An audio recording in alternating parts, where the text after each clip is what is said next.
Bonjour à toutes, bonjour à tous, merci d'être là, merci d'être présent.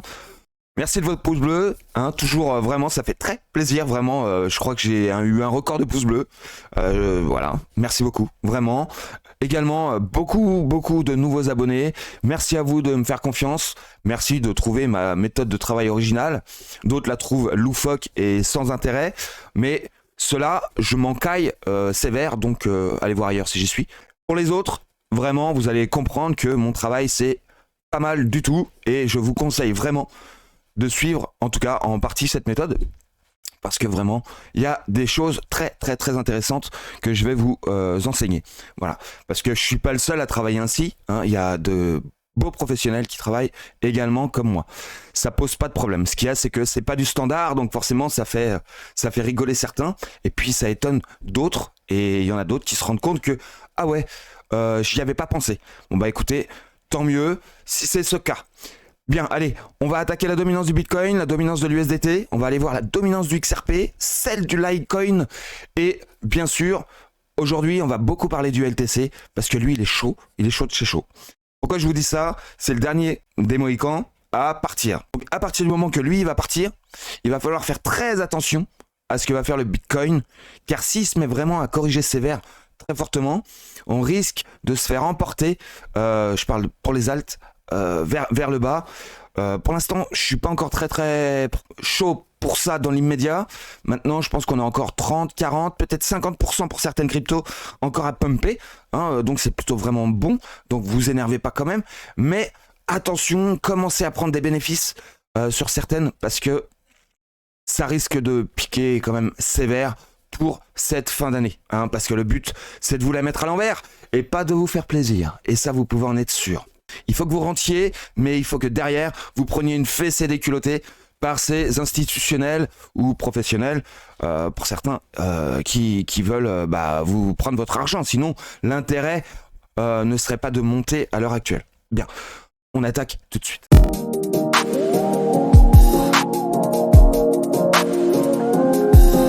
La dominance du Bitcoin, c'est assez simple. Donc, comme je vous disais, on a cette résistance orange qui a l'air de vouloir faire son taf. Maintenant, on l'a cassé que très légèrement. Est-ce que ça veut dire pour autant qu'on va pas remonter pour aller chercher cette zone de short? Vous voyez, on est juste en dessous. Le Bitcoin y a été, donc probablement que lui va y aller. Et peut-être même qu'il ira au 57,5.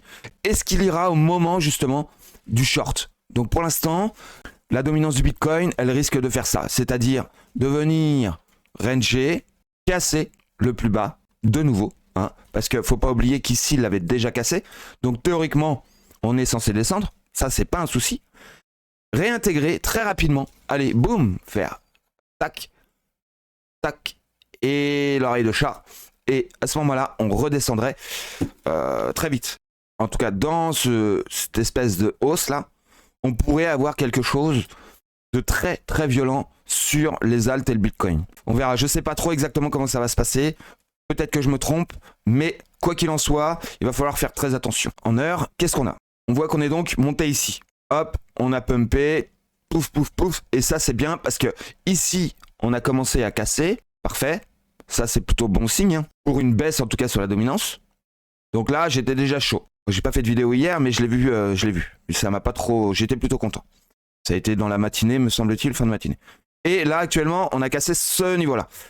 Alors, ça, c'est génial. Pourquoi? Parce que on a ce fameux gap-là que j'ai toujours pas oublié, hein, en daily. Je vais vous le remontrer pour ceux qui l'ont pas vu. C'est un petit gap, hein, c'est vraiment, il n'y a pas grand-chose. Vous voyez, on en avait un ici, on est venu le boucher.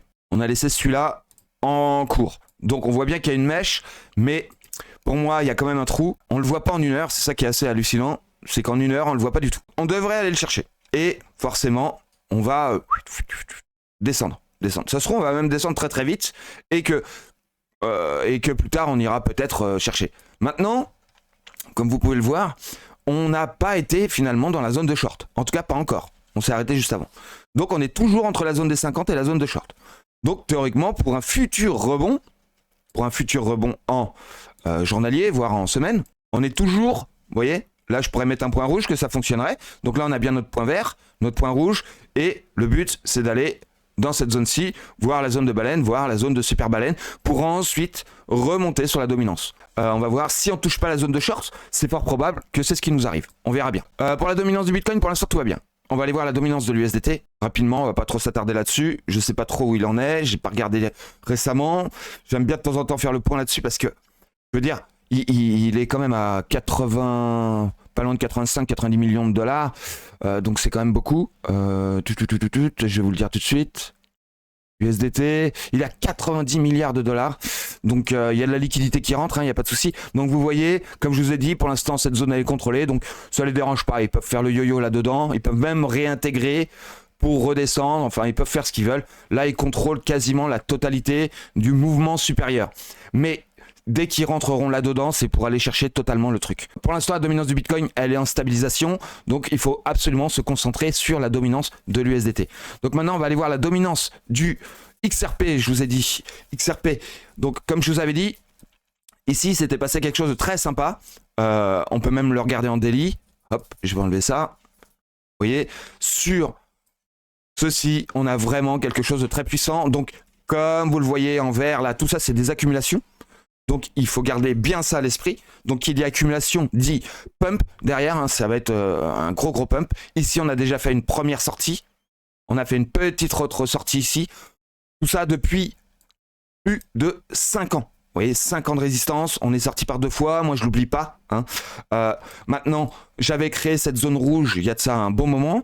Eh bien, cette zone rouge, elle doit être visitée entièrement. C'est pour ça que je l'avais faite en rouge. C'est parce qu'elle doit être visitée entièrement. Maintenant, ça ne voulait pas dire qu'on ne pouvait pas en sortir, mais pour la réintégrer, finir le travail et ensuite pumper. Et c'est exactement ce qui se passe. C'est toujours trop long pour nous, on est bien d'accord, mais c'est bon, il n'y a pas de souci. C'est bon. Et là, on fait, pour moi, ça c'est un avalement haussier, une inversion de tendance très probable. Donc lui, oubliez pas non plus, il n'a pas pumpé. Ayez confiance au XRP, il va pas vous lâcher. En tout cas, je pense pas sur ce bull run, je pense qu'il va vous faire plaisir. On va aller voir la dominance du LTC. Pourquoi je vous parle de la dominance du LTC? Bah tout simplement parce que il s'est fait prendre une dérouillée, mais alors comme jamais. Il y a même apparemment, hein, je les ai pas vus, mais des youtubeurs qui descendent le LTC comme quoi il est mort. Eh bien, pour ceux qui croient qu'il est mort, bah écoutez, moi je suis ravi. Parce que moi je suis en train d'en enflouer des litres de LTC. J'adore ça. Il n'y a pas de souci, LTC c'est du lourd, il n'y a pas de problème. C'est le minimum imposable sur ce qu'on demande sur une crypto. Donc pourquoi aller chercher ailleurs quand la simplicité fait le taf? Là ici on a un gros canal, vous voyez, mais on voit qu'on commence à avoir de la résistance. Ensuite, on a ce canal-là et on voit qu'on a un point de convergence ici. Par contre, il est au mois de mars, hein, on est bien d'accord. Mais c'est pas pour autant qu'on va péter à la hausse au mois de mars. Ici, on est sur une banane, d'accord? Donc, je vais vous faire un bref schéma. Donc, on est descendu, c'est n'importe quoi. Bref. Donc là, on est sur une descente sévère. Là, on part en descente un peu moins sévère. On va peut-être ranger là-dedans. Vous voyez, toc. Enfin, peut-être dessiner quelque chose et partir pour aller chercher la liquidité qui se trouve ici, elle est quand même assez large. Et à partir de là, on va voir. Mais lui, il est parti pour une dominance, non pas pour ce bull run. On s'en fout, lui, qu'il ait de la dominance pour ce bull run-là. Par contre, il aura de la dominance en 2026, 2027, 2028. Il va reprendre de la dominance comme ceci. Vous voyez ce que je veux dire? Il va reprendre du galon très fortement. Pourquoi? Parce que le Bitcoin lui va perdre beaucoup de dominance et ça c'est lui qui va ramasser les pots cassés. Donc si le LTC est mort, prenez votre pied, moi ça me va très bien. On continue avec donc le LTC, on va aller le voir directement lui, hein, parce qu'on va faire un suivi. Hein. Ça peut paraître brouillon pour certains, et puis pour d'autres qui ont un peu plus de cerveau, ils voient ce qui est dessiné là-dessus. Donc on avait la trendline verte ici, vous voyez, qui est une résistance qu'on n'est pas venu encore casser, on est bien d'accord. Ensuite on a la bleue ici. La bleue, on n'est pas loin de la casser. À 100 $, on devrait pouvoir la casser. Ensuite, on a la orange ici, que elle, on a fini par casser. Je vais vous montrer de près. Et ensuite, on a la jaune ici, qui elle a été cassée très récemment. Donc ça, c'est un range. Ça, c'est un range. La verte, ce sera un range. Et la bleue, c'est un range. Donc en fait, LTC est un range gigantesque. Donc on a des ranges dans des ranges. Ok, ça n'a rien à voir avec Bitcoin ou ça n'a rien à voir avec plein d'autres cryptos. On a une autre crypto qui fonctionne de la même façon mais sans la même structure. C'est XRP. XRP, c'est des ranges dans des ranges. Eh bien lui, c'est la même chose, sauf que le dessin n'est pas le même. Mais c'est exactement la même chose. Donc bref. Là, on voit qu'on a un Fibonacci de 2.618 sur ce range. Le grand là. ici, celui qu'on est en train de faire. Donc une fois qu'on aura sauté tout ce range, on sera sorti du cercle, à peu près à la moitié du chemin. On va sortir, on sort de la trendline bleue, on s'appuie sur la violette et on part. Donc tout ça, c'est déjà organisé bien à l'avance. Maintenant, on va aller regarder d'un peu plus près. On va se mettre en 4 heures. En 4 heures, un range inférieur ici, qui a été bouclé, avec une accumulation énorme sur ce Fibo là. Ah, il est en weekly, je suis désolé. Ou en daily. On va regarder en weekly. Hop. Pardonnez-moi, je me dépêche. Le petit point là, rouge que vous voyez là, c'est par rapport à cette zone que vous avez ici. Et le point vert, c'est par rapport à cette zone. Donc là, ici, on a l'appel à l'achat. Ici, on a le début de première accumulation. Appel à l'achat, deuxième accumulation, on part. Ce que je voulais vous dire, on retourne en 4 heures. On avait donc cette fameuse accu. Ensuite, on a donc un range inférieur, un range supérieur. Pour le range supérieur, on voit qu'on avait un Fibonacci de 4.236. Hein. Petit à petit, au début, je l'avais en 2.618, après en 3.618, et maintenant en 4.636, et apparemment, le 4.236 fonctionne. On est bien sorti au 50% de ce Fibonacci-là, du cercle, et à partir de là, on devrait monter. Donc maintenant, à l'intérieur de ceci, en 1 heure, je vous avais fait ce Fibo, on est bien d'accord. Cette descente que vous avez ici, j'avais donc tracé ce Fibo-là. On est venu faire une première accumulation. Ensuite, on a pumpé zone de short, on a donc raté. Par contre, derrière, qu'est-ce qu'on a fait de près? Je vais vous montrer. De près, on est venu en zone d'accumulation, on est reparti. Signal d'achat, accumulation, signal d'achat, accumulation. Bref, signal d'achat, accumulation, super baleine ici. Vous voyez, par rapport à ce Fibo-là, on a descendu plus bas que la zone de baleine. On a été en super baleine, exprès, vous voyez, pour clôturer un range précédent. Si vous voulez, je vous raconterai pourquoi on a fait ça, mais ce n'est pas anodin, ok? C'est pour clôturer ce qui s'était passé avant. Et on a continué à accumuler et à refaire des appels à l'achat. Accumuler. Et ensuite, une fois qu'on a fini d'accumuler, on a été directement en zone de short de ce mouvement. Voilà. On a arrêté les accumulations dès lors qu'on est rentré dans la zone de vente. On a regardé s'il y avait des vendeurs. Il n'y en a pas. On va pumper au-dessus de la zone des vendeurs. On retourne. Et là, on fait un travail de malade. Donc, une fois que ça c'est fait, on a donc une 2, une 3. Ensuite, une 4 et on attend une 5. Et donc là actuellement, par rapport à la 3, on avait donc cette fin de 3 qui se trouve être ici. On a donc un range qui s'est établi ici avec un début de zone, une fin de zone. Maintenant, on a fait un autre range ici avec un début de zone. Donc, il est possible, vraiment possible, parce que lui, il n'est pas forcément certain qu'on ait besoin d'une fin de zone. Ici, c'était obligatoire parce que c'est pareil, on avait un range ici, on avait besoin de le clôturer grâce à ceci, mais là c'est pas forcément utile parce qu'on n'est pas sorti une seule fois à la baisse. Par contre à la hausse, ici on est sorti là et là, donc maintenant on a bien notre signal qui va nous faire pumper. Donc voilà, je voulais vraiment, et le signal ultime c'est donc les $77, bien sûr, la cassure que tout le monde avait déjà vu. En ce qui concerne ceci. Donc j'espère que j'étais assez complet sur LTC, mais pour ceux qui attendent, comme moi, que ça parte, vous allez être servis. C'est clair et c'est net. La patience va vous faire gagner, va me faire gagner, hein, parce que d'aller sauter sur des petits shitcoins parce qu'ils font 200% et qu'il a déjà pumpé je ne sais quoi, et que vous faites un achat, alors ouais, vous avez peut-être réussi à prendre ces 150, voire 200, 300%. Mais moi, je m'en fous. Moi, je cherche des choses où je suis sûr, où j'ai le temps d'observer le travail de cette structure. Je suis un investisseur, quoi. Je suis pas un doigt mouillé. Ok, allez, on continue. On va aller regarder Ada Cardano, parce que lui, il nous fait des trucs de dingue. Attendez, je vais aller vous montrer sur ce dessin. Ici, on avait quoi? Donc là, on avait bien un bottom, un deuxième bottom. Là, on est parfait. C'est pour ça que je vous avais dit que cette crypto, elle est nickel. Maintenant, on a une résistance ici. Hein, on a une résistance aux 50 centimes. Bien, là on voit que on devrait probablement y aller, hein. On va s'énerver, on va peut-être faire un 8, 9, 10% peut-être dans la journée, j'en sais rien, tiens on va regarder vite fait. Là la journée elle est commencée ici, toc, pour l'instant on est à 5-6%, voire un peu moins, parce qu'on est redescendu, voilà 5%, et on peut aller chercher les 10-15%, peut-être aujourd'hui, hein, je vous garantis pas, mais cependant, lui on devrait aller casser ça. Arrivé ici, il va peut-être falloir prendre, pour ceux qui font du très court terme, prendre des bénéfices par rapport à cette vague-là. D'accord? Parce que là, on a eu très peu de corrections. Donc, il est fort possible que lui, derrière, on ait donc on est là, je vous ai mis la longue comme ça, mais en fait, on pourrait très bien faire comme ceci. C'est-à-dire une toute petite 2, une 3 relativement puissante, d'accord, mais une 4 aussi relativement puissante. On pourrait aller retrouver donc les 40 centimes, quoi. Vous voyez, donc ça fait quand même une grosse descente, et pour ensuite pumper au dollar. On est bien d'accord? Parce que si on descend pas suffisamment, ça va être difficile de remonter très fort. Donc on va voir, mais je pense bien qu'on devrait revenir d'ailleurs sur le range. Parce que pour moi, ce range-là, il mériterait même, vous voyez, de venir fermer sur les 37% là ici. Parce qu'on voit que le range ici, il n'est pas terminé correctement. Il n'est pas fini ici. On voit qu'il y a un petit problème. Vous voyez, si je faisais du trading de range, je vais essayer de vous le démontrer en faisant ceci. Donc là, on a donc notre range ici. On a bien notre entrée, là le bas. On a bien touchette. Donc si je vous fais en forme de dessin, ça vous ferait comme ceci, comme ceci, comme ceci, comme ceci, comme ceci. Donc jusque là, tout va bien comme on dit.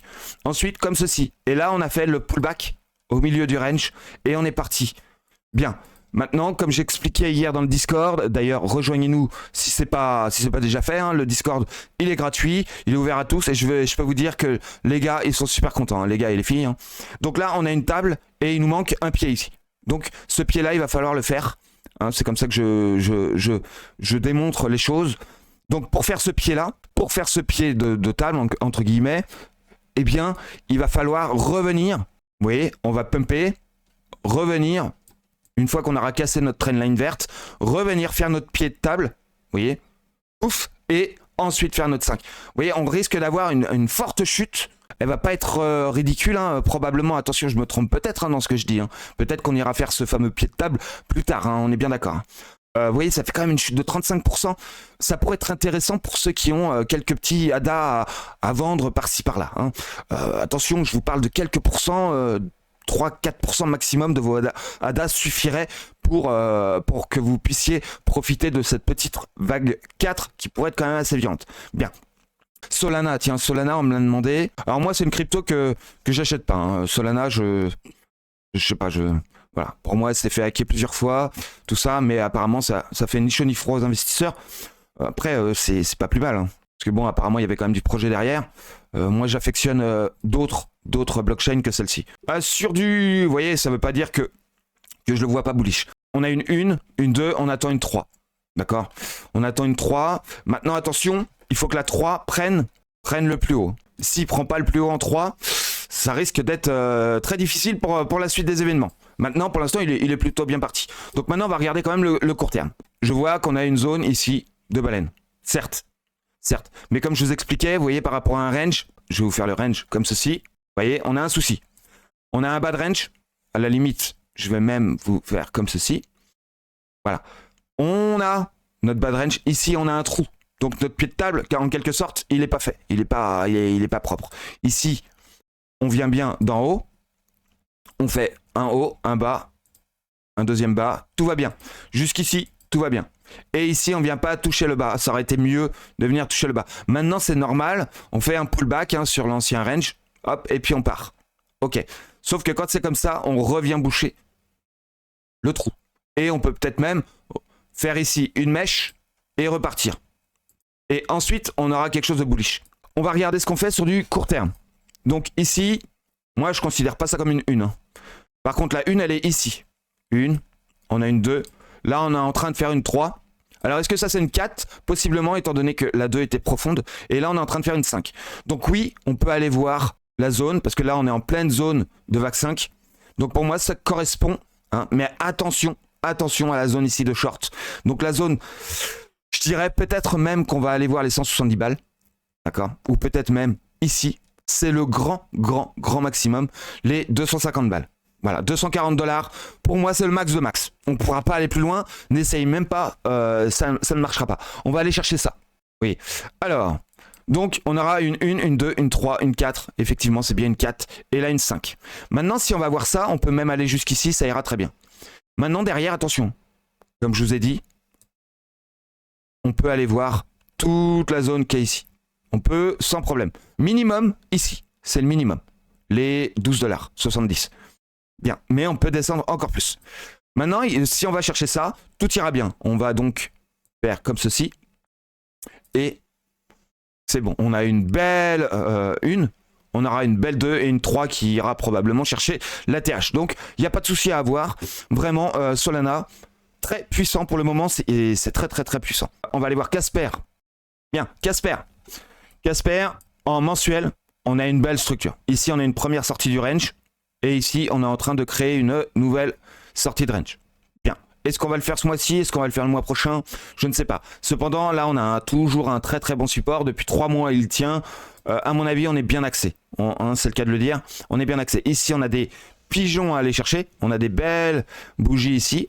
Exactement pour pouvoir sortir de cette trendline avec force. Donc, ne vous inquiétez pas. Là, on est au-dessus des 50%. Bientôt, on va pouvoir exploser à la hausse. Il faut peut-être être un peu patient sur du court terme. Ça va être un peu long, mais ça va être bon. Bien. Qu'est-ce qu'on a de près? Là, pour l'instant, tout ce qu'on a fait, c'est une 1, une 2. Là, on est parti chercher pour faire une 3. Donc la 3 est bien venue chercher le dernier plus haut. Donc, c'est validé. Là, on fait une 4 actuellement. Ok. Donc là, la 4, vous voyez, comme ce que je vous avais dit sur ADA, elle est profonde. Et on aura certainement une profonde comme ça. Et ensuite, on va pouvoir partir en 5. Lui, il est déjà en train de corriger en 4. Et on va partir en 5. Donc la 5, probablement, je vous le dis franchement, probablement qu'on va aller chercher la trendline qui est au 0,0635. Après ça, attention, Bitcoin, il va vous mettre une fessée déculottée. Ok. Donc, 1, 2, 3, 4 et 5. Voilà. Dans un premier temps, faites ça. Ensuite, correction en A, en B, en C. Ok? En C, probablement jusqu'ici. Et encore, c'est le minimum. Là, vous voyez, il manque un pied. Il manque un pied sur celui-là. Il manque un pied sur celui-là. Il manque un pied sur celui-là. Donc, on pourrait même retourner, allez, jusqu'ici. Jusqu'au 0,0248. Bien. Je vous mets la petite étiquette. Voilà. Sortie. Entrée, pardon, sortie. Donc, si vous sortez là, vous commencez à re-rentrer sur la trendline ici. Là. Et sur la trendline là. Et puis bien sûr, entre les deux, vous pouvez rentrer 10 fois même si vous voulez. C'est pas un problème. Mais tout ça, ça va se remonter très rapidement. Tout ce qu'il y a entre les deux. Ça va être très rapide. Ça va faire clac, clac. Ça va être en 2 temps. Ok? Donc on va aller voir GRT. Bien, GRT, génial, il n'y a pas de souci. Donc lui, on est bien toujours dans notre 1, notre 2, notre 3. On attend. On attend notre 3. Et lui, il est quand même un peu en retard. Mais en même temps, il n'est pas tant que ça. Peut-être que moi, j'ai vu peut-être un peu gros pour cette vague-là. On va voir. Mais cependant, la 1, il est obligé de venir chercher sur une 3 le haut de celle-ci. C'est-à-dire de près, on est bien d'accord, la 3 doit venir chercher au minimum ce niveau-là. Ok, donc là, si on y arrive, derrière, on a une 4 et une 5. Donc, est-ce que lui, ce sera à la 4 qu'on va descendre comme ceci? Possible. C'est possible. Ok, mais GRT, vraiment, franchement, gardez-le. Il est très, très, très, très bon. Il n'y a pas de souci. En tout cas, jusqu'au niveau des super baleines qui se trouvent au-dessus de la TH, c'est bon. Après, faudra voir, à réfléchir si on vend une grosse partie de notre bague ici. Mais je pense que c'est ce que je ferai, moi. Ok, mais voilà, GRT, pour l'instant, il est dans l'axe, il n'y a pas de souci. Pensez surtout, il faut que la 3 prenne les 0,233. Il faut qu'il prenne ce niveau au niveau de la 3. 1, 2 et 3. C'est-à-dire, ce qu'il est en train de faire là, il faut qu'il y aille. Voilà. S'il monte plus, c'est très bien. Mais s'il monte là, ça suffit. Attention, ce sont des zones. Ce n'est pas des points, c'est des zones. Je pense que j'ai tout dit. Bien sûr, je ne peux pas aller tout regarder. Mais voilà, je ne suis pas Madame Irma, comme certaines peuvent dire. Je suis d'accord avec ça. Maintenant, voilà, je pense que je vous dis des choses qui sont plutôt nickel chrome depuis maintenant 5-6 mois. Eh bien, il n'y a pas de raison, on va continuer. Attention, bien sûr, à Link, $22. On est bien d'accord. Algo, il est possible qu'il atteigne les 22-24 centimes. Polkadot, probablement qu'il va aller peut-être toucher les $10. Voilà, c'est excellent hein, ce qui se passe, hein, excellent. Donc en tout cas, je vous souhaite une excellente journée et n'hésitez pas à mettre les pouces bleus, cartonner comme des fous. Je suis presque à 1000 abonnés, donc vraiment, vraiment, vraiment, merci beaucoup. Je les attendais pour Noël, ça se trouve, je les aurais avant. Donc je vous en remercie énormément pour ça. Allez, passez une excellente journée.